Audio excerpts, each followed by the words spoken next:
For the sake of the YouTubers, tell us what Come Spring is. Come Spring is a wonderful novel based on the settlement of Union by the Haws and the Robbins and the Adams family early on in a book written by Ben Ames Williams. It is a delightful novel to read.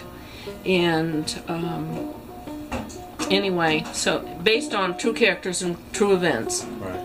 So that, so I was looking at their day-to-day life in a ledger. And when the first orchard was brought in, the first fruit trees, the first crosscut saw, big deal.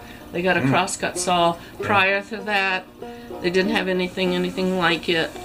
And first horse mentioned, you know, just things that are a big deal. I remember you telling me about a millstone, a grindstone over here in the mill. Oh yes, that's right.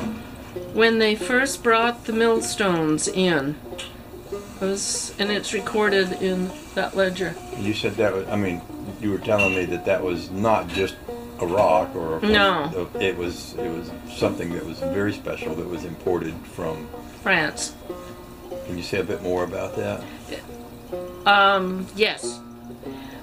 The very best millstones for the finest flour came from Burr, France.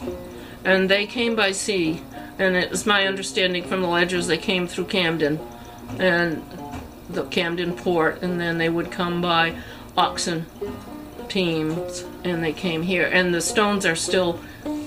The Burr stone is still in that mill sitting there right now. It's not in its place, but it's under one of the side buildings on the ground. And you've seen it, and I've photographed it. And you said that mill was different because of the quality, the fineness of what it could do. In other words, it wasn't just a coarse wheel. Right. They had wheels that ground corn. And that was a coarser grind. And then they had milling, I'd call it a middle rate, but when they got the Burr stone, they were able to do the finest quality of flour. And the Bessie mill was very well known from there on out. They supplied a large area, I mean as large as it could be, up until then the railroad. And the early railroad, we have found receipts between the Bessie mill and the railroad. So he's shipping his really fine flour to points a long way away. You know. So. Just for the sake of, since we are talking to YouTubers and they're familiar with my house and they're kind of a little bit familiar with the mill across the street, but this was this right here was an industrial area of many businesses. At one time, Union had 27 mills, according to the records. And in those pictures I was showing you of the bridge replacement, you will notice there's a bridge, a building on the south side of the bridge that shows up right there. You would have been able to look right at it from your house. And that's no longer, that one's no longer there. So that would be on the other side of the bridge today? The bridge is, well, it would have been on the downstream side of the bridge. Okay. Yep. And on the other side of the river? This side. It's this side. So basically it would have been in my front yard. It would have been in your front yard. Yeah. Yeah, that's the crazy thing when we look at these, trying to figure out. When you look at this picture, I don't know how good that one's going to show up. It's so dark. Let's just think and imagine it. Okay. And this is your house right here. Yeah.